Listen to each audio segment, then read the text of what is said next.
Welcome to Mutlu Stories.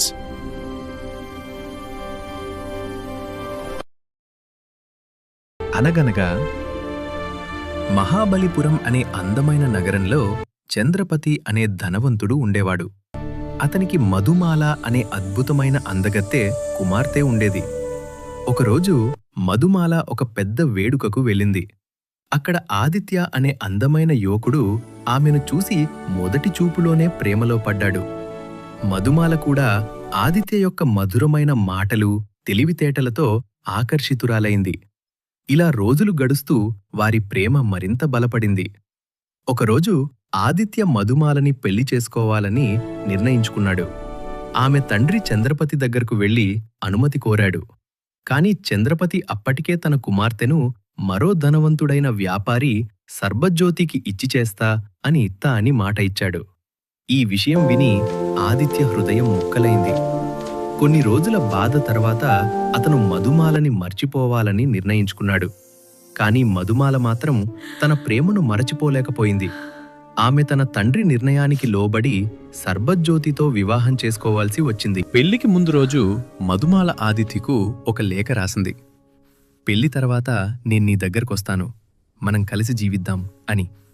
పెళ్లి అయిన రాత్రి మధుమాల తన భర్త సర్బజ్యోతికి తన హృదయాన్ని తెరిచి చెప్పింది. తన ప్రేమ గురించి అన్నీ నిజాయితీగా వివరించింది. సర్బజ్యోతి ఆమె మనసును అర్థం చేసుకున్నాడు. నీ మనసు ఇంకొకరి దగ్గరుంది, నిన్ను బలవంతంగా నా దగ్గర ఉంచడం వృధా అని చెప్పి ఆమెను వెళ్లనిచ్చాడు. మధుమాల తన పెళ్లి చీరలోనే నగలతోనే ఆదిత్య దగ్గరకు బయలుదేరింది. మధ్యలో ఒక దొంగ ఆమె దారిని ఆపాడు. నీ దగ్గర ఉన్న నగలివ్వు, లేకపోతే నిన్ను హాని చేస్తాను అని బెదిరించాడు. మధుమాల విన్నపంగా, దయచేసి నన్ను ఇప్పుడు వెళ్ళనివ్వండి, నా ప్రియుణ్ణి కలిసిన తర్వాత నేను మీకీ నగలన్నీ ఇస్తాను అంది. దొంగకు నమ్మకం లేకపోయినా ఆమెను వెళ్ళనిచ్చాడు. మధుమాల ఆదిత్య ఇంటికి చేరి తలుపు తట్టింది. తలుపు తెరిచిన ఆదిత్య ఆమెను చూసి ఆశ్చర్యపోయాడు. కాని వెంటనే కోపంతో అన్నాడు, ఇదేంటి, నువ్విప్పుడు మరొకరి భార్యవు, నేను నీతో ఉండలేను, వెళ్ళిపో అని తలుపు మూసేశాడు. మధుమాల ఎంతో వేడుకుంది. కాని ఫలితం లేకుండా భారమైన హృదయంతో తిరిగి వెళ్ళింది.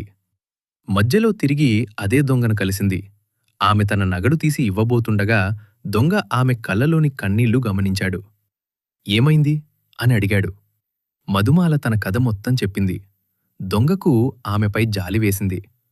నాకు నీ నగల అవసరం లేదు అని చెప్పి ఆమెను సురక్షితంగా ఇంటికి పంపించాడు. మధుమాల ఇంటికి చేరుకున్నాక సర్బజ్యోతి ఆమెను చూసి కోపంగా అన్నాడు, నువ్వు నన్ను వదిలి వెళ్ళిపోయావు, ఇప్పుడు నేను నిన్ను నమ్మలించాడు. ఇప్పుడు మధుమాలకి ఎక్కడా స్థలం లేదు. తనపై పడే అవమానం, అపకీర్తి భయంతో ఆమె దగ్గర్లోని నదికి వెళ్లి తన జీవితం ముగించుకుంది.